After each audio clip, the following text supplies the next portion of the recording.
I am at my wife's parents' house in Portland, Oregon. I went to college in Portland, Oregon, Okay. Reed College, and I moved to Barcelona maybe 5 months ago now. Oh wow. Okay. Barcelona, Spain. Nice. Yep. Ooh. What brought you there? My wife got a job, and she works in public health, and it was one of those moments where like I was really happy in the Bay Area, but then Oh yeah, it man. kind of yeah, I mean it's a great spot It's a and great city. Yeah. yeah, it's always it's very in line with a lot of my beliefs and general mode of being. But I don't know, I'd sort of in the abstract imagine that living in Europe at some point in my life would be nice, and so Totally. it I try to do it sort of too. In Rome. yeah, Yeah. I made the decision Rome over maybe potentially like Berlin or something. But I had thought that nice. yeah, so nice though, right? A summer in Italy, can't beat it. I've never Yeah. been to Spain though. It's on the list. I'd love to go. It's good, man. Lots of good food. Definitely gained 20 pounds since moving there, but How it's though, a man? I lost so much weight in Italy, unbelievably. I mean, I just started running again too. I felt so healthy as there's soon as I definitely came a back lot more here, walking in Europe, I right? feel like. You get a little bit more steps than you would in the States typically. So, you said your way of being Yeah. resonated in San Francisco. What exactly is that you were Um, I don't being know, I think that like resonation?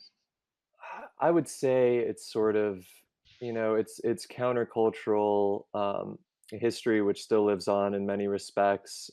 Generally being in a place with a lot of greenery, a lot of beautiful things to see, and then just a very artistic orientation in the city of San Francisco and Yeah. Oakland more now these days, and Yeah, I've Berkeley. heard that. Oakland's starting to open up a little bit.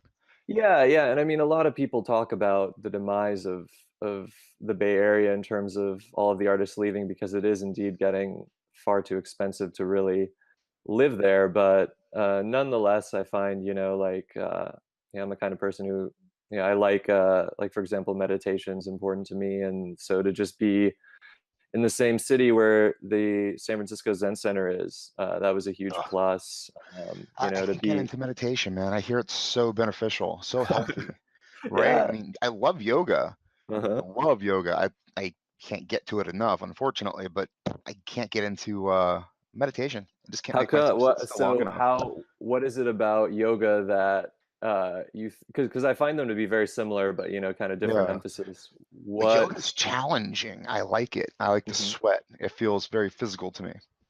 Yeah, It's but not a meditative thing, I guess. Maybe because I don't use those muscles enough. Maybe eventually I'll start flowing into it and it'll just be like breathing or something, but it's a lot of effort. It feels like yeah, running, lifting weights.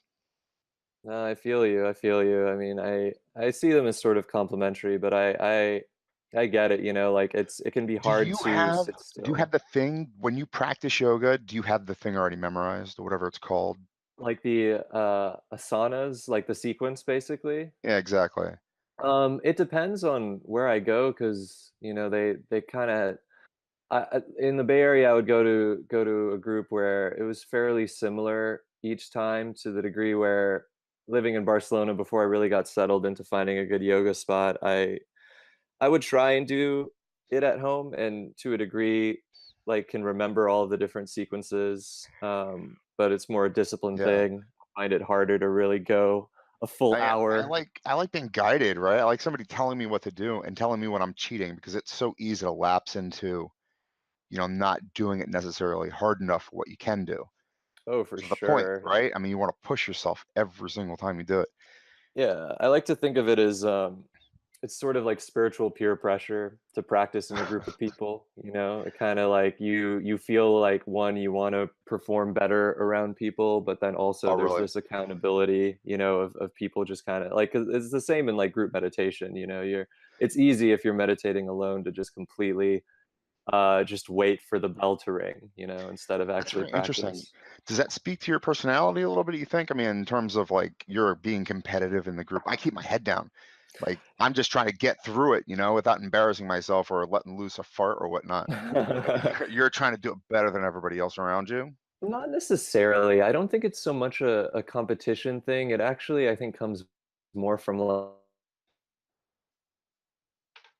if, for example, like if in yoga, taking child's pose, for example, is like considered like taking a break a lot of the time. And if you're practicing in a group, both like when people around you are working harder, it can kind of inspire you to try a little bit harder. And when people feel comfortable taking breaks, it also in a way gives you permission to, in a way that is helpful. Like that kind of feedback can be useful when you're doing it by yourself. You might, for example, be too hard on yourself and say like, no, you can't take a break now, or you know like alternatively, wanting to push yourself too hard. So I think it's just more like the group gives you feedback, and feedback is nice.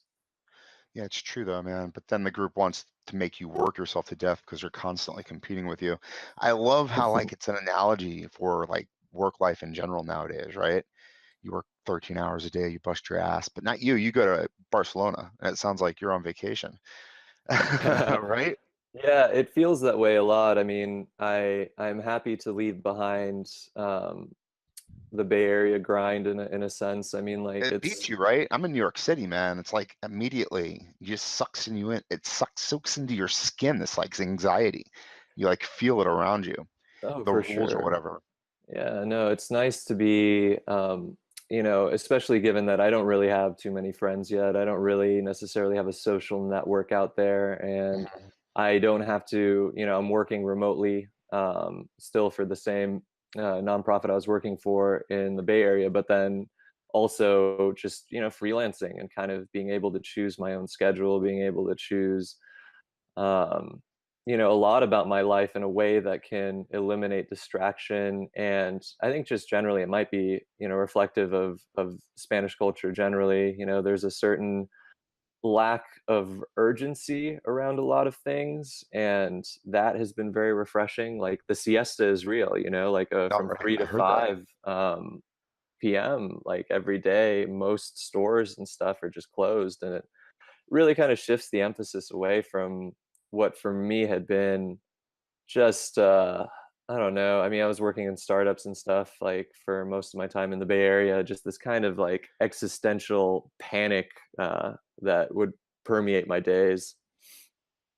Is it because you're worried about getting fired or the bottom falling out I would or say, yeah, the bottom falling out is right. yeah. I think especially in startups, the ones that I worked at were like early stage startups where, from like inception to the very first, moments of trying to get funding and trying to get the thing off the ground, there's this constant feeling of like, um, you know, like if we don't perform in a certain way, if we don't meet certain benchmarks, then all of a sudden, you might not get paid next month.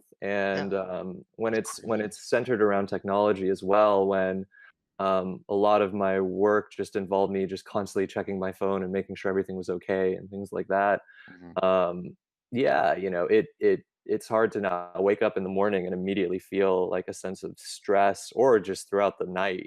And I think that definitely that's a hallmark both of, like the Bay Area startup life, but certainly in New York City across the board. I think that it has that reputation, and deservedly so, this kind of Right. always on, gotta go mentality. Yeah, I feel that, and I wonder, my experiences with Silicon Valley is Silicon Valley, that HBO show. Uh-huh. Um, I mean, Yeah, it it's just a looks great show. absolutely ridiculous, right? Where there doesn't seem anything is real, actually. Yeah, yeah, you can get pretty divorced from reality, I think, and within your individual startup as well, like even further divorced, where you kind of get into this way of thinking that what you're doing is the most important thing in the world, and it's going to be this huge great success, and you're just already in this kind of fictional bubble of Silicon Valley, and just all of the tech and all of the venture capital kind of culture and ethos around it can really just I don't know, it can be hilarious because you ultimately find out that, no, all in all likelihood, your venture will not succeed, Yeah, and, even when it that succeeds, it won't succeed, right? I mean, thinking of yeah. Twitter, I mean, people are whispering that Twitter is an absolute failure with how many users and whatnot. You know what I mean? It's like it's all Yeah. about those dollar signs, but that's an absolutely 100% success in terms of like the social benefit. Well, yeah, and, But it's funny like a with, business, it sucks. Like, yeah, exactly, and it's funny when you take an example like Twitter where you have effectively, most of the people involved at the beginning of a startup are not ultimately involved at the end. And Twitter yeah, Story, while they do have some of their original founders still on board, like the purges, the firings, the backstabbings, the betrayals. It's like the people who get the ship going are not usually the ones steering it at the end, and that can be like it's yeah, interesting, so it right? really calls into question, what actually is success, It's in when you that stop giving a shit, right? I mean, you go Buddhist all the way, you let it all go. So it really doesn't matter. And you let them bury you in a little clay jar in the middle of the field someplace Yeah, because for you've sure. mastered meditation or whatnot. Yeah, I yeah, mean, what is the goal, right? I mean, why the hell do we do any of this shit? Why do I wake up at 2 o'clock in the morning? Why do I read what I right. found on you was I read the Medium article that you wrote about your father. Ah, yeah, totally. I dug that a lot. I like that. I can't play around with psychedelics that much. I'm a little bit chicken, I think. Mhm. Done it like a few times, but that was. Do you want to explain what that experience was?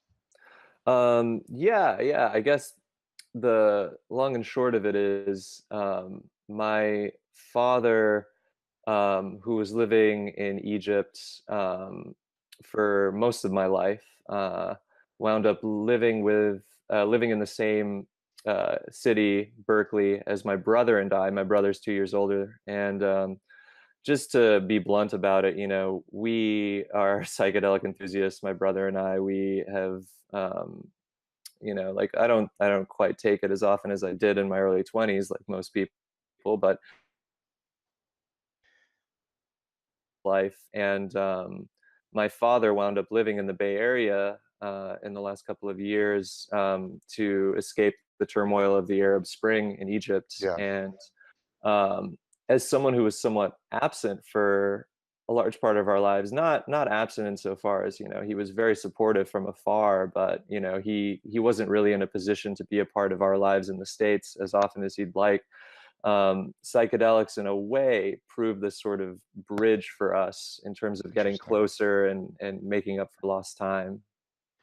And he's Egyptian, He is Egyptian, obviously. yes. Okay. Yeah.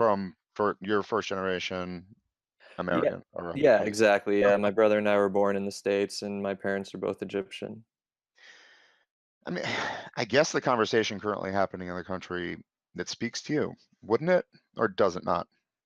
With Um, immigration and the wall and oh yeah. I mean, of course, like you know, it's hard to know what possibilities you're denying when you erect borders in a way. It's hard to know what Um, when I look back on my own life, it seems fairly unconventional and roundabout, and very blessed in terms of my parents coming to this country and me being able to maneuver in the world right? and feel like Because it seems make like you're pretty confident. I mean, that's what's my wife's also a first generation American. where's she from? Her parents are from Korea. They're war Cool. kids. They're like they survived the Korean War and they came over here.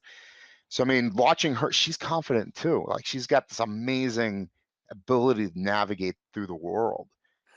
But Yeah, I mean, there's certainly something I feel like that the immigrant experience presents with it, like a lot of um, I mean, like, yeah, it's like if you can swing it, like, you are presented with a lot of different perspectives. At least for me, I lived part of my life in Egypt as well, so there's this sense in which you're never quite at home, and even in the place where you're at home in the US, you are in some ways treated as an outsider in certain yeah, contexts, and kind of not being comfortable adopting any one perspective, for me at least, has been very, it's very interesting, right? useful. It's Yeah. great for a writer, man, right?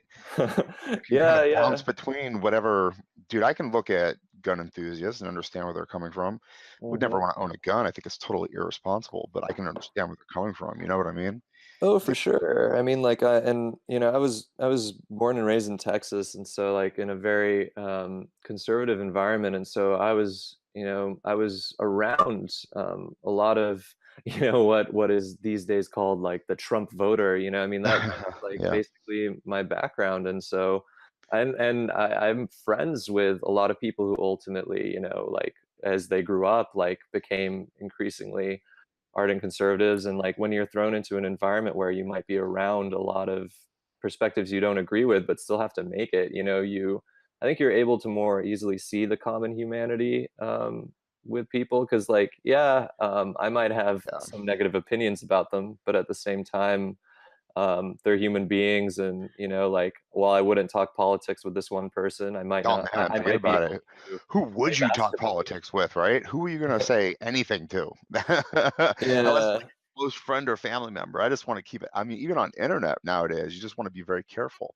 You don't want to yeah, it's activate that hornet's nest. And is that yeah, hornet's nest no, even real, right?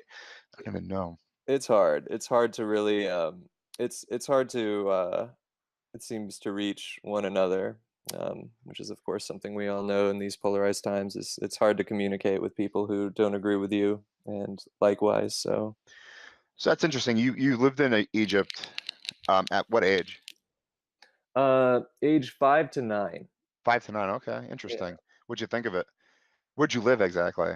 So I lived in Cairo and Giza, which Okay, are pretty close to each other. My mom lived in Giza. My dad pretty lived pretty in flippin' cool. Cairo, and so I would split my time between them because they got divorced shortly after we moved there, and Oh, I'll be honest, like as an American being raised in like like with Eggo waffles and oh, like with yeah. milk that like tasted a certain way, even bacon, like going to a place like Egypt was a shock for me, like I like a lot of the things that I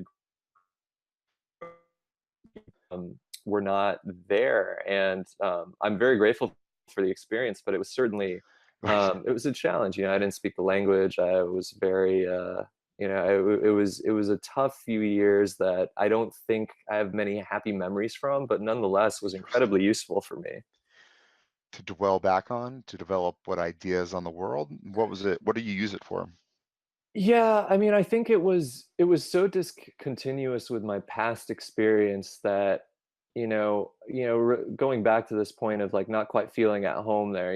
Like I didn't feel at home in Egypt, even though I was Egyptian. They Yeah. saw me as American, and then moving back to the States when I was 9, they saw me as a sort of my peers, my students and stuff saw me as an outsider because I had all these like weird eccentricities gained the connect between experiences at such a young age where it's like half your life in one place, half your life in the other, and then you're back in a different place. I think can really just yeah, like make you realize that the world is a lot bigger than you think it is. That there's a Yeah. lot of different ways to be and experience the world, and that a lot of people are convinced that their way is the right way, and it can be confusing as a kid going through that, but then like that kind of perspective becomes useful as you get older, I think. Totally. I get that. I was a military brat growing up. Mm. So I So mean you we lived in were a lot of different places, like not where? not really Oh, Germany for a year. mm, And that really impacted me. I mean, I always mentioned it to anybody who would sit still long enough. You know what I mean? I had lived in Germany for a year. Like that was the coolest thing ever. And it mm. really was. In memory, it was a lot of cool stuff. Were you able to get out and do stuff in Egypt on your own as a kid at all? Or was it kind of like really restricted because of safety issues or whatnot? Yeah, I mean, I didn't really. Like, I did not get to do that much. I mean, I think my dad, he was, we would like in terms of the parental roles, my dad was usually the one spoiling. My dad was candy, my mom was the vegetables kind of thing. And so like, my dad would take us, to all of these cool, like, the the various temples, going to Upper Egypt, going and seeing things like that, That's just cool. the various ruins and Would you ever so do psychedelics with your mom? no, my mom is, like a lot of people, I think is intrigued but frightened by the prospect of what psychedelics can do to when you're well worn and you've got this well grooved like hold Yeah. on the world and you're Don't want threatened to by shake the things boat, that right? yeah exactly so yeah not I mean but she has expressed interest and I wonder if that day will come at some point. That's interesting. So your dad did the psychedelics with you. Um, you don't spend a lot of time with him either, do you? He's in the States or he's not in the States? He's not he's returned to Egypt after this 4-year stay Okay. and Before that like though, was he up here at all, or he was in Egypt then as he well? was in Egypt, and so he would come like once or twice a year, Okay. and usually around the winter holidays, and just like completely spoil us. And it would be this really really fun few weeks, and then he would go and but was as technology got better, like just like what we're doing now became possible, like 10 years ago, fairly easily to just be Skyping with him and things like that. But Yeah, makes it yeah, easier. yeah. So he's in Egypt again, and for that 4-year period, he was there in Berkeley, and we would see him, fairly frequently, like once a week, ideally, sometimes once every 2 weeks. So, I mean, whose idea was it to do the psychedelics? Um, I would say it was my I would say it was my dad's because while I'm an enthusiast with psychedelics and believe that they can, help bring about great changes Yeah, for individuals and society, I am also a little bit of a student of history and understanding the importance of set and setting, of understanding the importance of um, like just providing a safe environment, and especially when it comes to like my dad. Like I know that you're a war vet as well. He oh, I didn't go to he war. oh Thank God. you're an No, army no. vet. You're an I army just vet. I was just in the army. Yeah, Yeah. Well, thank you for your service, regardless. yeah. And, It um, wasn't hard, man. A lot of people did a lot worse. And quick, sounds like your dad, right? I mean, yeah. I what? mean, like, yeah, he definitely. Yeah, I guess the term is saw some shit, right? And Yeah, given that, I understand the how psychedelics can be both incredibly beneficial for dealing with trauma, yet as his son was very reluctant to necessarily, like yeah. I would never offer it to him. It was the kind of thing where he saw he trips at us once, and I think he saw that this thing that he actually had a very negative opinion towards was always like when he had heard that we had done it, all of the typical myths that get that still propagate from back in the 60s about like oh chromosome damage, all these Oh, things. I never heard um that. Now yeah that has to be worried about. yeah I Is mean this it's straight LSD or is it shrooms or uh, the other varieties of like what is it called, ayahuasca or We only ever the other took one? LSD. My dad, I think, It's not you know, ayahuasca. There was a that's the you can't get that up here. What's it called? The I, DMT? DMT? DMT is one, ayahuasca is another. You can do that, but it's kind of hard to do. I mean, like it's usually done in a group setting with like experienced folks and the like. But What's the deal that you yeah, have to go down to South America to do yeah, specifically? you can, but it's also like there are groups and organizations. Oh, okay. Interesting. You pay like a couple of $100 and you have like a 3-day experience with them. So, Oh, so I heard that the shamans were kind of matriculating into America, basically, kind of offering, yeah, and that right? Is that's just a definitely. stupid urban myth that I picked up along the way? Wait, say again?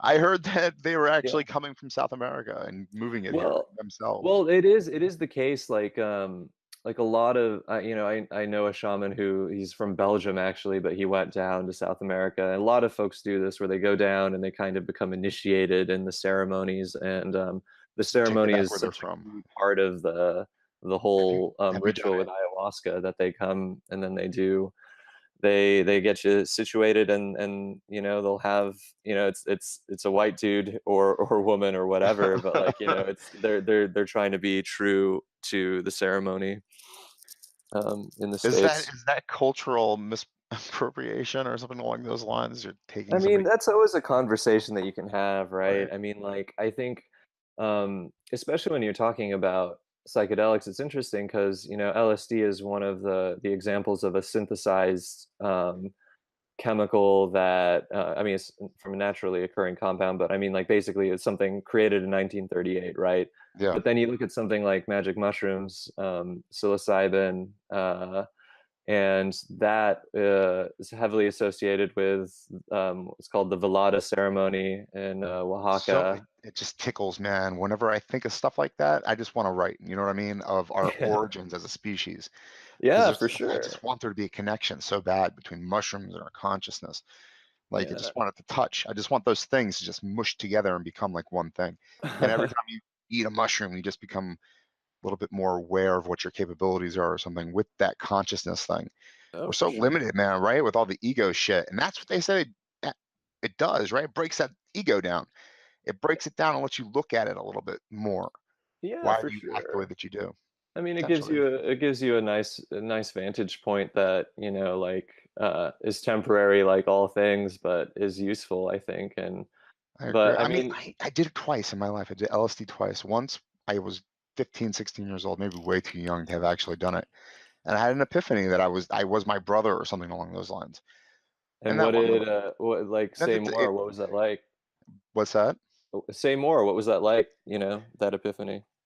Then I was like, oh man, the story actually was me almost into a fight. I'm 15, 16 years old and I'm going to, fight this 18-year-old senior from another school or something that everybody was afraid of, but Mm. he did something, got in my way or something. So we were facing each other down. And as I'm, telling him blah, blah, blah, my brother's voice is coming out of my mouth. And, since that moment, I've thought about it endlessly. Occasionally it creeps back, just that tiny little thought, Yeah, right? it's funny because a lot of people have reported experiences similar um, to what you say, and I think it's very common that you're sitting in a room with someone, actually, if you're both on psychedelics, where someone says something and you're not sure who actually said it. Was it you or them? And it just kind of breaks down those barriers Right. that separate our individual, bags of skin that we call ourselves. Yeah, yeah, doesn't it? It does make you more aware how similar people are. Maybe Yeah, it makes the animal in us come out a little bit more. Maybe it does break down. Maybe it breaks through the consciousness and makes the source material a little bit stronger or something. yeah, no, that's Some definitely that's definitely something that folks, ego, there's all right? manner of Oh my theories God, around it's it. wonderful. Is that good or bad? Right? I mean, you have your consciousness built up, your Yeah. wall, your armor, right? I mean, you've got this horrible thorny thing just keeping people away, and psychedelics break it down and make you more vulnerable.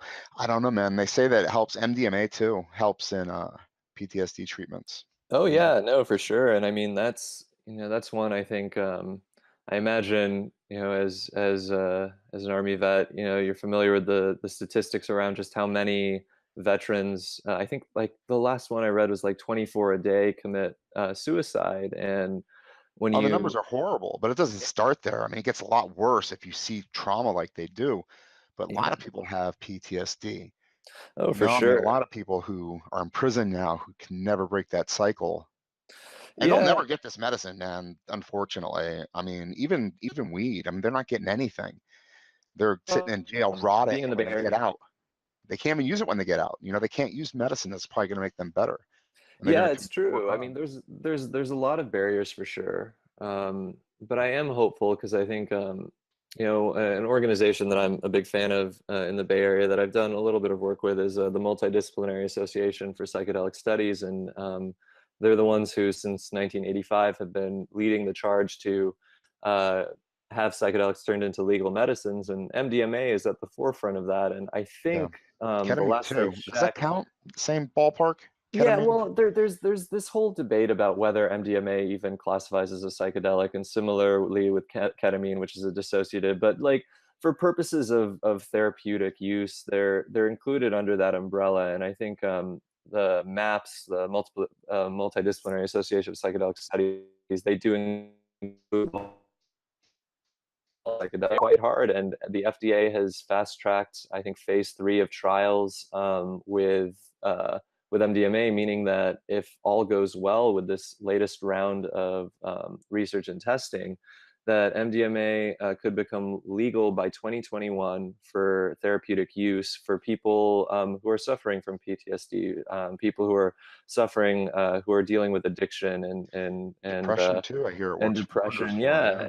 and so I'm hopeful that in the future we will get to a place where people who, yes, are in prisons can receive these medicines in a therapeutic context and get the help they need. Because, for me, that's kind of what it's all about. I like, I like tripping and going to festivals and all that, and digging the pretty I colors, can't but imagine doing it in like a group setting like that. That would be so bad.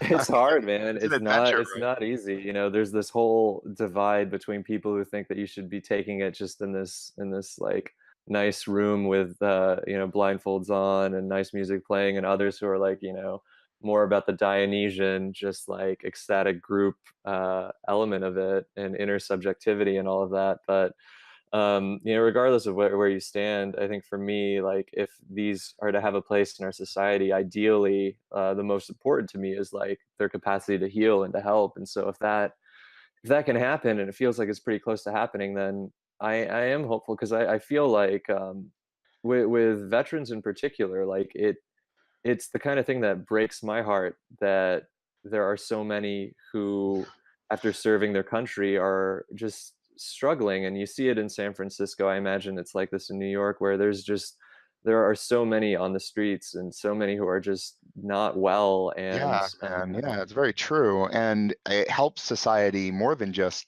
feeling good about themselves too, because there's a lot of service members that do bad things yeah, when the PTSD happens. And unfortunately, people die. Lots of people. And that guy in Texas. I mean, you don't just have to. Yeah, I read an interesting report on PTSD affecting back of the line soldiers more often than front of line soldiers. The ones that actually doing a lot of killing, you would think they're experiencing more of the PTSD, but since they're doing the job they're trained to do, they're accepting of it. But mm, when the guy in the back of the line experiences death or causes death or destruction, he lives it over and over again because he doesn't really have an opportunity to kind of wear it thin.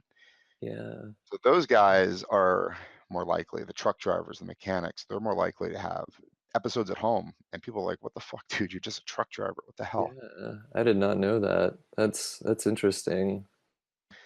Navy SEALs, especially. I mean, that's what this study was actually talking about is people who Mm, were killing hundreds and hundreds of people just are not experiencing PTSD. Are they monsters or what's going on? I mean, they just get yeah. desensitized to it, right? Yeah, yeah, for sure. I mean, it's the kind of thing that I can't imagine, even if you Uh, weren't on the front lines. Thank God it It, never went, man. That's all I got to say. I mean, I saw tons of pictures all over the battalion area of boys my age, 18, 19 years old, who won posthumously awarded medals of honor. You know what I mean? It's like thinking back on it, they were kids. They never got to yeah, experience life. Their most grand moment was buying bullets at a bad yeah. time. No, man. I mean, I think about myself at that age. I could not imagine what that would do for your development as a human being, and how hard it would be to come back and to try and reintegrate into a society that is completely at odds with what you just had to go through and do. And it's messed up, and it's something that we have done a disservice to people who have fought in wars for years. Well, And I that's what mean, I led would you to rather thing, we isn't it? Like it well, goes back real far. yeah, The exactly. war I mean, time. like, ideally, we stop fighting in wars, and that would be great. But I mean, since that's not our reality right No, I now, at the very really least, bad. let's You know provide whose fault this resources. is? You know what we need to do? It's all wheat's fault. that stupid plant that we make bread out of. If we had never planted or cultured the Yeah. grass that became wheat, there'd be no wars. We'd all be hunter gatherers. There'd be like 50,000 humans on this planet, and they'd be like wild living in caves. Yeah, no, End of there's story. definitely a lot of folks like to, the birth of agriculture being responsible The for much of worst the thing ever in the history of the planet Earth. I mean, in terms of my life, it's not been too bad. I mean, this entire conversation, I'm like in air conditioning. yeah, exactly. So you're in Portland, you're in Oregon right now. Yeah, Portland, Oregon. How's your situation there in terms of herb and whatnot, psychedelics and being able to get and what? Sorry, you cut off a little bit. You said, "How's my Well, situation?" how's your situation? I mean, what are you enjoying up there right now? Well, I'm only here for a couple of more days before going to Barcelona. I was only around because my brother-in-law is getting married, and so that's hence why I'm at my in-laws. Just kind of hanging out. But it's really good to be back. This Yeah. was a place that I spent the formative years of like college at, and Portland is amazing as a city. So. In the Pacific Northwest in the summer is one of the most gorgeous places to be in the world, I You know, would it pissed say. me And off so, actually. I hated it. I lived up there for about 3 years. I wanted where uh, whereabouts? Where'd you live? Olympia. Oh Just man, yeah, yeah. Just it's that whole area. I mean, Seattle, Tacoma. I mean, I floated all over the place. Who the hell can live anywhere now? Everything's so expensive. You do what you can do. I mean, me anyway. I floated all over the place. But anyway, I ended up in Olympia. I thought it was beautiful when it was cloudy and rainy. I loved it. But when I got blue sky, I hated my life so much. And it's beautiful. You're right. The sky just seems to go forever. I mean, it's the So, kind of thing that like my first experiences with depression definitely came in the Pacific Northwest oh, during the really? rainy season. Yeah, I mean, like it was incredibly hard to go through, but I loved it, man. I don't know what that says about me. I loved it so much. It's my favorite part of living up there. yeah, I mean, it makes Close the everything real curtains. green. Dark. I love it. Yeah. I didn't, was not really very prolific in terms of writing. I was too exhausted working my ass off. It was hard living up there, man. It's expensive. What were you doing? Customer service, Yeah, waiting tables. I mean, whatever you can do, right? Put yeah, money in for your sure. pocket. Unfortunately, speaking of what you're doing, I mean, I know we're getting to the point where you might have to go soon, but I wanted to talk about your nonprofit that you're actually employed with, Yeah. or at least the one I found that you work with through Jeff Bezos's company, Amazon. Yeah, I mean, so you were talking about the Long Now Foundation. Yeah, man, that's interesting shit. Yeah, I forgot about it. I remember discovering it like 5, 10 years ago or something like that. That just like they were beginning to build it and just yeah, going through you. I'm like, no way. And yeah, honestly, when you said okay to being on my podcast, I'm like, oh shit, I'm gonna be able to get some down and dirty about this project. You're gonna tell yeah. me that you can't talk about it, right? No, I can say some things about the clock for sure. And it's one of a few different projects that we're involved in, and I guess just one of the one of the interesting, it's an understandable misconception. Jeff Bezos is his role is in providing a huge amount of funding for building of the clock, which is nice, and for having it being built on his site in Texas in a mountain, which is also we're very grateful. But ultimately, the Long Now Foundation is a nonprofit that's like kind of supported by dues from members and stuff like that, and so it's he is involved. In a big way, but I think like a lot of the headlines that came out recently regarding like Jeff Bezos's clock pouring tens of millions of dollars, it kind of painted there's No, I guess yeah, I painted it as Amazon's clock, Amazon's 10,000-year clock in the y- desert. It's all Jeff yeah, Bezos's yeah, idea. That's what I and read. effectively like a plaything of a rich tech executive, and It's like, and I yeah, my think rockets and my permanent clock. I'm gonna live forever. yeah, it definitely has that vibe to it, and I think I won't contest those characterizations entirely because, of course, if he is involved with it, to be sure. But I would say, the Long Now Foundation, we've been around since 1996, sort of predating his involvement, and there have been a lot of folks involved over the course of it, and why I got involved was mostly because of one of the founders, Stuart Brand, who if you're not familiar with, he founded the Whole Earth Catalog in the late 1960s, which was a sort of countercultural Bible for a lot of the hippies and folks living in communes, and prefigured a lot of what we would call social media and the internet by a good, few decades. And Did you say Stephen Brandt? Stuart Brand, yeah, Like and Brand? yeah, Brand, and he's a fast. He's kind of like, often called like the real world's most interesting man, because he's just had his fingers in some of the everything from, like, the birth of rock and roll light shows, to the personal computer, to the birth of modern environmentalism, to getting like the photograph of the whole Earth from space released by NASA. Like, he's just done all sorts of crazy, crazy things, and it was actually through my interest in this guy, Stewart, and his life, that ultimately brought me to the Long Now Foundation, which is just the latest of one of many projects that he's been involved in. And I guess for listeners who aren't familiar with it, I can just say, like, the Long Now Foundation is it's a nonprofit in San Francisco that's whose ultimate goal is to foster long-term thinking, and to get people to think about the last 10,000 years and the next 10,000 years of human history, and, like, seeing basically the world in terms of a longer now. It's Ooh, you Ryan, a might have musician broke who it up. was Did you say a longer narrative? longer now, Oh, like, longer now. Okay. yeah, it's like and it was formed basically in response to this observation that, like, we as we got to the year 2000, there wasn't a lot of people thinking much beyond the year 2000. It formed this sort of conceptual It's very barrier interesting. in You're so people's right about thoughts. that. Yeah, It was like 2000, the world was gonna end, right? It was like, exactly. "Hey, everybody's gonna die." I was waiting tables. Yeah, I mean, like, Straight into midnight. What a horrible way totally. to spend the millennium. Yeah, no, I And you mean, a lot of folks, it was hard to get past that point, but ultimately we did. And I think when you look at it across the board, the observation that these guys made that was really on point was that, um, like, whether you're talking about the next quarter, of just like companies not really looking past that, to democracy is not looking past the next election cycle.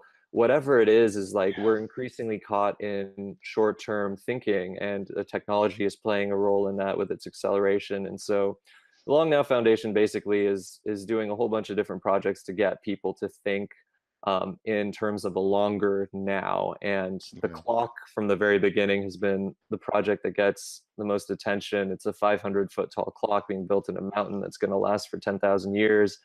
And What does that mean exactly? Because when I think of it, I think of monumental, monoliths of stone and yeah, engineering feats. I don't know what I think, but that's basically what it is. Just a bunch of stone. What is it exactly 10,000 years from now people are gonna find? they're going to find a clock made out of an interesting sort of combination of metals. I am not the best person to ask about, like, the basic components of the clock and how it works, but basically, like, it has no electricity. It's going to be like a monument, on the scale of, like, it's trying to, put itself in the league of the giants of, like, whether it's like to the Long Now Foundation, they consider the pyramids of Giza like a failure because they got looted. Whereas this, is ideally, if it works, it's still going to be telling time. It basically uses an orrery, which is a planetary tracking display, and the light from the sun, and the energy of humans who visit it turning the clock, as a way of keeping time. And so in 10,000 years, there might not be traditional humans around, right? There might Yeah. not be people who understand, language in the common way that we do. And so all of those sorts of considerations are taken into account in terms of how do you communicate to whatever beings encounter this, like what this is and what it does. And so yeah, like ideally, 10,000 years from now, they will come upon a giant clock in a mountain that will be very hard to get to. That's part of the design as well. It's meant to be a challenge. It's meant to sort of inspire, I guess what you could say is like a peak experience, like where after days of like, making your way through the Texas desert, you make your Yeah. way to this cave and then you look up at this thing that just kind of blows your mind. And it's meant to be a monument to long-term thinking in a way, and it's not so much, like a lot of people like to ask, like, is this just a big waste of money? What's the point of this thing? Like, but in the very process of trying to actually design and build something that's going to last that long, you have to engage in a lot of long-term thinking, just to even get the conversation off the ground. And so I think, uh, and its very existence kind of prompts people talking about Yeah. the future in ways that they didn't necessarily before. And so, in that way, like whether or not the clock even ever opens, which it will, it's already succeeded insofar as it's getting people to think in longer time frames than they're perhaps used to. It's very interesting that you said now instead of narrative, because when I think of this, I think of narrative. I think of the narrative of humanity from 10,000 years ago, reaching this pinnacle that we're at right now. And really, we owe it all to the fact that another asteroid hasn't screamed in from the sky, right? And slammed Mhm. into our planet and evaporated all of us or whatnot. I mean, the Yellowstone volcano didn't erupt or whatnot, because that we will be here in 10,000 years if that doesn't happen, probably, Yeah. because dinosaurs had millions of years to roam until that happened, right? It's true. I mean, it's not a long period of time actually when you think about it. No, it's It's not. but it Take is, a I mean, blink. your point about narrative is well taken. I mean, like basically, um, we often see ourselves as like sort of at this end point of a story where you look at the past and like here we are now. But I think a lot of what the long now is trying to do is like take that point and put it in the middle of a timeline where there's the last 10,000 years, which is basically, the 10,000 years being like when what you could commonly call civilization began, and then the next 10,000 years, which is like, just the next part of the story, and not seeing it so much as like we're at this end point, but kind of like in the middle. And, Yeah. 10,000 years is somewhat arbitrary as a date. We would like to have people thinking in terms of millions, because I mean, when you think that way, you behave, your decisions can become a lot more, easy to figure out, because if you're not thinking about just like what does this mean for me now, but like what does this mean for like the grandchildren of my grandchildren, you might Yeah, you might man. When act a you think little of like that differently. way, though, you're asking tons of people to sacrifice themselves, though, aren't you? In terms of like what's happening nowadays, because it Yeah, does take a certain mindset to say, okay, fine, this isn't going to work. I need to think of something else instead, yeah, and it's not happening. You know what I mean? You need those people to die basically to go away because they're stagnating the forward momentum in a way. yeah. I mean, I don't, it's ultimately it's like, um the earth is going to be fine with or without Yes, us, we are a special condition called human fungi or something along those lines. They like just need a cream. We'll be gone. I think ultimately it's just like if we can orient our perspectives to realize that much of how things are situated now is, that like quite obviously detrimental to the long-term health and longevity of humans and of a planet that can at least support humans, that like it's not to, no grand decisions have to be made. It's like a whole bunch of it's like millions and millions of little decisions by people every day, that can ultimately steer the ship in a direction that we want it to be steered in. And that's like, that's no small undertaking. And, Yeah, a especially when they're clock is being not going to do pressed, it. right? I mean, a lot of people are being pressed violently, Oh yeah. differently. The situation in the Philippines, I mean, talk about drugs, right? I mean, they're killing drug dealers.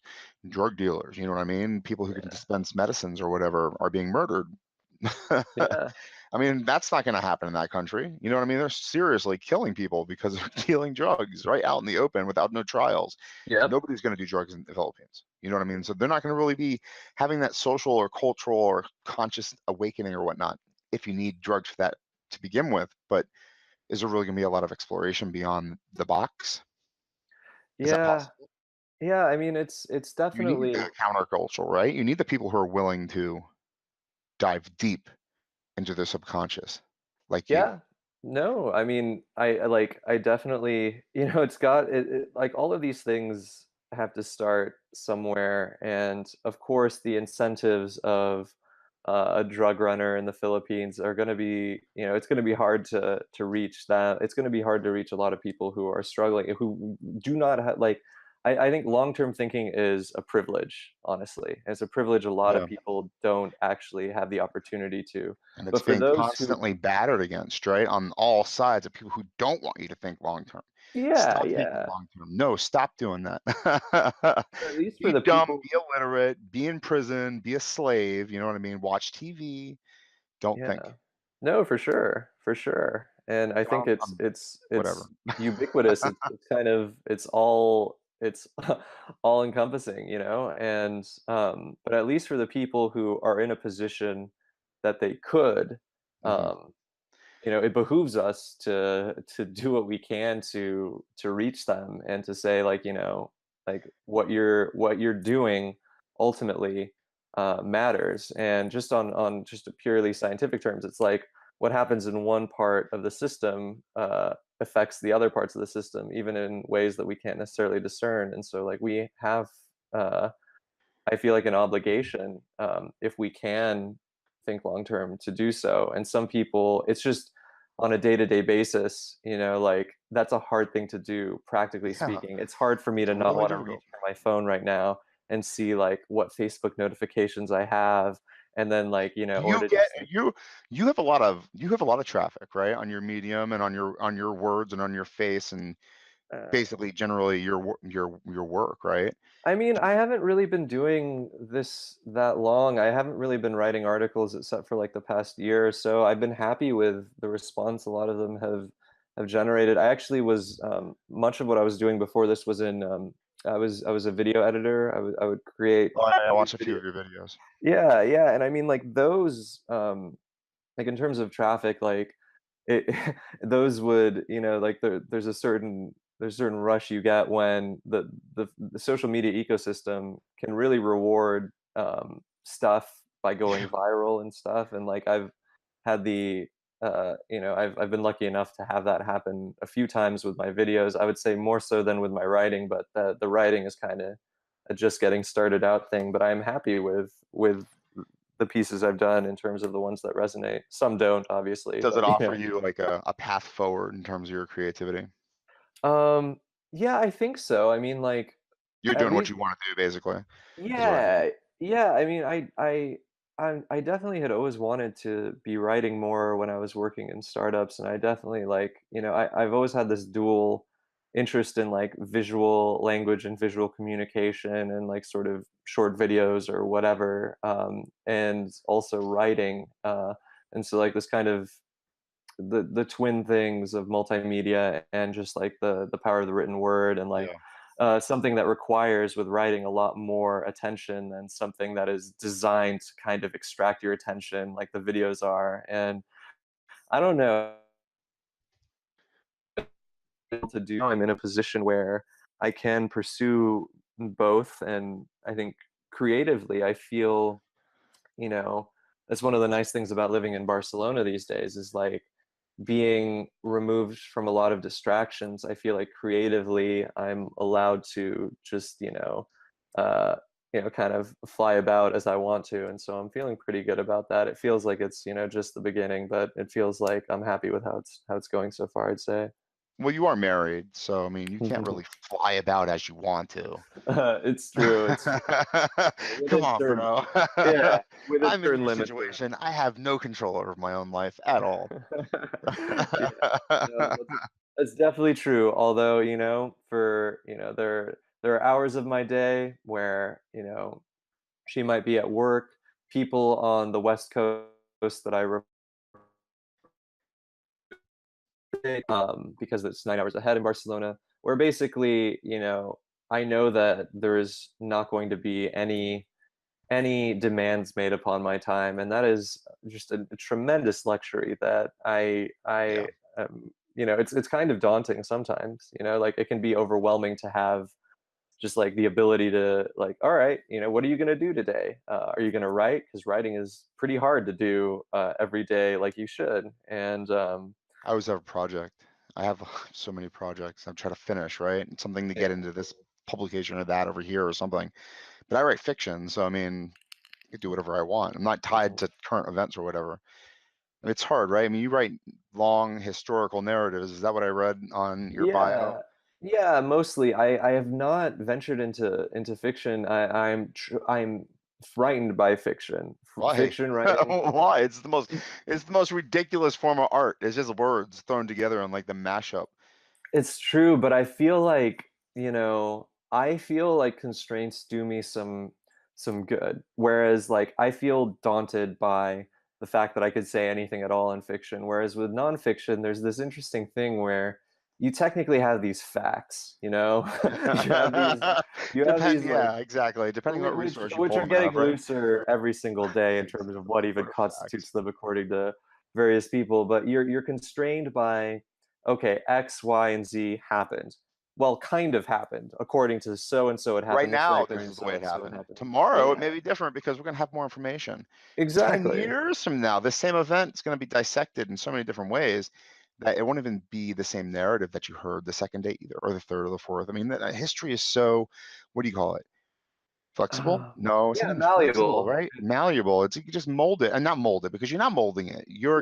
You're kind of carving away the chaff, right? The stuff that doesn't really matter.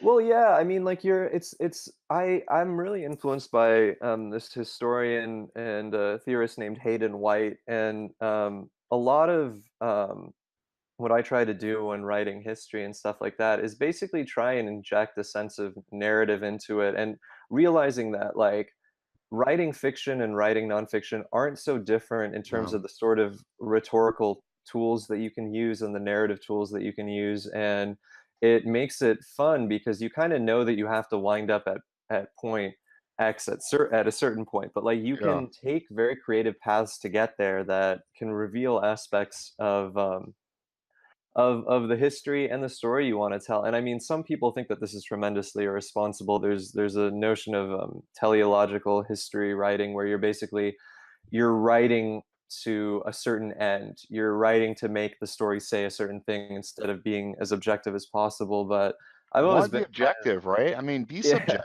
Pick a subject. Tell me a story. At the end of the day, when I love history, it's because I'm hearing a story. I love the story of George Washington. I love the story of, oh my God, I don't know anybody else in history. There's only one figure ever in history. It's George Washington. But you know what I mean? No, I love totally. stories. I love Benjamin Franklin. There you go. I know another historical figure. Yeah.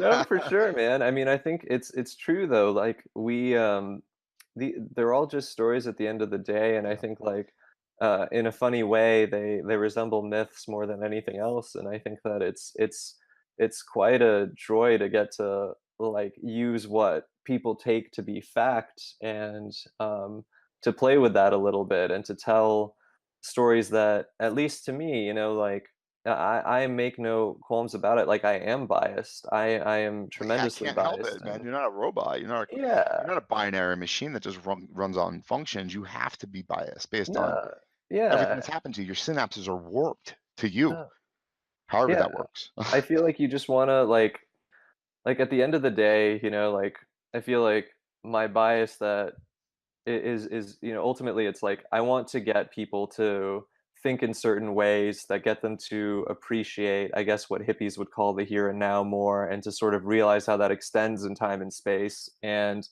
um, to create stories that get people to think in that headspace more and more, and to use, like, figures of history and Mm, events that happened to reflect that. And it's it's biased, it's not objective, but at the same time, it feels to me a little bit more true, if that makes sense. And, totally. like, that's kind of like, yeah, I like it. And you can do that with fiction, Yeah. but it It's You can do history too. I mean, in terms of, I mean, much more narrative, free by that, I'm but, sorry, like you broke up on me. I'm sorry. I thought you were done and I was talking no, at the same sorry. time. What were you saying? I apologize. No, just that, I think, like, people might feel freed by fiction in being able to do all of those things with no limits, but I find for me having those limits tremendously helpful because I'm otherwise gonna be too unfocused, you know? It's interesting though, because I mean, in terms of the narrative, you're just picking a character, aren't you? The historian Yeah, who's kind of, like you said, objective or not objective, excuse me, and or you pick a character whose eyes you see the world through. yeah, Now you're writing speculative fiction and you're in my ballpark. I mean, it's just yeah, a slight little twist. You know, whose eyes are you going to look through? Whose perspective are you going to listen to? How intimate are you going to get this thing? It's really fascinating. And I just want to add one other thing to what you were saying about, yeah, adding, hoping to guide people's abilities to understand and react to the world. Up here in the Northeast, we have, you know, little tiny villages, tiny skinny roads or whatever. It's horrible. People triple park all the time in the Bronx or whatever. You can hardly get down the road, and dumbasses will buy trucks, big ass freaking trucks. They don't make any sense at all. I mean, I know all of them aren't freaking contractors or whatever. You know what I mean? You can't change people's minds. They know the roads suck. yeah, I mean, here's where the Buddhist in me comes out, in terms of just saying that, like, ultimately, to the degree that you can realize that the bigger truck actually is not gonna make you. I mean, it reminds me of, like, when I was a kid and I would get, like, little action figures, and, I would be so stoked for the first day, I would actually put the action figure next to my bed, and it would be this, like, really, this thing I would wake up looking at and being like, "Yeah, I have this new toy." But it fades, you know? Yeah, exactly. And then you want another new toy. It doesn't last forever, Exactly. unfortunately. Yeah, and I mean, I think, like, if you can recognize that it's actually like that nothing does, right? And that, like, it's okay, like nothing is ever going to give you that feeling for very long, Exactly. whether it's drugs, whether it's material possession, whatever. Like, it's gonna the high is gonna come down. Even with a great psychedelic trip, you're still gonna come down. It doesn't Still gonna matter. come And down. so Exactly. I love that cartoon about drug addiction. The guy, the little ball that rolls, and over time, as it's doing the drug, it's getting flatter and flatter and flatter until it falls flat. I mean, it can barely function as a thing anymore because it's so reliant on the drugs to get it through the day. It's not yeah, even getting, and definitely is not getting high. yeah, He's definitely not enjoying it. He definitely, life sucks completely, and he's doing the drug, and there's nothing to save him from it. So yeah, bleak. I mean, just the idea that even if you recover from that, you're still going to have that darkness behind you. I mean, yeah, there is kind of a question of what are you revealing with the curtain? You know what I mean? Is it yeah, better to be ignorant? Is it better to want the big truck? Is it better to believe in Jesus Christ or whatever the hell you want to believe in? You know what I mean? Is it better to accept the story yeah. versus that the universe is a gigantic pit of chaos and we're accidents that don't belong here and we're eventually going to get wiped out? We're just a Yeah. matter of time, right? We're going to be gone and it won't matter. Yeah, I mean, it's like it's ultimately, like, there's all sorts of perspectives you can take on the matter, but I think it's like, you know, maybe ignorance is better in certain respects, but Blindfold. Don't it's know when the it's bullet's like coming. like ultimately I feel like, I don't want to suffer and feel bad. I don't want other people to suffer and feel bad. And there are things But that you know what I sucks, do. bro? Your What? curiosity makes you suffer. Like Yeah, your interest in the world and your desire to explore your situation as human causes suffering inside yourself. Like the yeah, dude who goes to church every Sunday, he's stupid and he owns guns and he has a giant truck, but that stupid fuck is happy. You know what I mean? He's really yeah. content with his life. And he's an Maybe. asshole to his wife and kids and he does horrible things, but he's smart. Maybe, I don't know. I Yeah, imagine. maybe, like, that's the thing, maybe he is for a large part of his day. Maybe, at certain points of night when, you're waiting to fall asleep, maybe he's not, but Yeah. at the same time, it's We do it's have a high as hell suicide rate in this country for some reason, so maybe that's what it is. yeah, it's true. I mean, like, I think, it's whatever. I think, I guess it's like I look at it as kind of different software for the brain. You can have, like, the sort of religious, like, conservative Christian software if you want. You can have the, like, I like big trucks software. You can have the, like, I'm a Buddhist who doesn't want material possession software or whatever, and it ultimately is like, Could have I been would you too, though, right? I mean, you went to school, probably. You said you went to Reed, right? yeah, Reed? Yeah, you went yeah, to Reed with dudes like that, the frat boy and the giant truck and the gold chains and the Jordans. I don't know what people wear, but you know what I mean, right? They were at Reed nerds too, and or no? weirdos. No, they didn't That even was have weird. frats. Yeah, no frats at Reed. It was very Really? much just like very, like I mean, in It's a private Texas school, growing right? up, I did for Yeah. sure, Okay. So and like different they, situation, though. I mean, I would say if they're in Oregon, then you know what I'm saying. They're oh everywhere. yeah, Is my point, but not at Reed, though. yeah. Yeah, exactly. I mean, they're around and, like, I don't know. Of course, in my own mind, I think like, oh, they should think differently about stuff, and they don't, and that's the reality we live in. And so And it's they're like, not interested. And what is the cliche? You can't lead a horse to water. yeah, I mean, yeah, but maybe it's you can tell them impossible. stories. Maybe you can tell Yeah, them right. And stories. stories are the most important part. Man, I'm right up at 2:05 my Yeah. time. So that means 11:05 your time. And I really wanted to ask this one last question. I don't think we have time for it. What are you reading right now? What's on your Kindle and stuff like that? Sure. Yeah, I can answer that question fairly briefly. I just finished Cormac McCarthy's The Road for the first Oh time. man, that's badass. I don't think I'm emotionally ready or mature enough to read that. Yeah, that just rocked my shit. I finished it yesterday. That was hard. I'm reading The Overstory by Richard Powers, which is a book that came out this year. That's kind of like looking at all these intertwined narratives from the perspective of like trees and stuff. It's What? crazy. It's a That's really good. crazy. Yeah, it's a good That's work. really, really interesting. I Yeah. thought about that myself. Too bad I didn't think of it enough to put it on paper. It's great, it's great, and, I think finally I have this book, but I haven't started it, but it's, a book called, There by Tommy Orange that came out this year that's been getting lots of great reviews about, Native Americans living in the city of Oakland and their various, trials and triumphs and that sort of thing, and so that's basically, that's what I got on the docket. I'm gonna have a long flight to Barcelona in a couple of days, so I'm hoping to make tracks in a few of them. I don't feel bad for you, man. I'm very jealous. That's No, a for that's a badass list too. Uh, this has been a fantastic conversation. I'm really disappointed that you got to go. Hopefully, I can get you back on again in the future. Oh, I'd be happy to. Oh, fantastic, man. I'll shoot you an Yeah. email.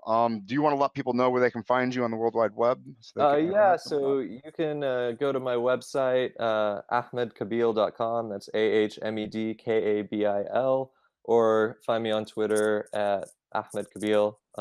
Again, AHMEDKABIL. And yeah, say hi. I'll say hi back.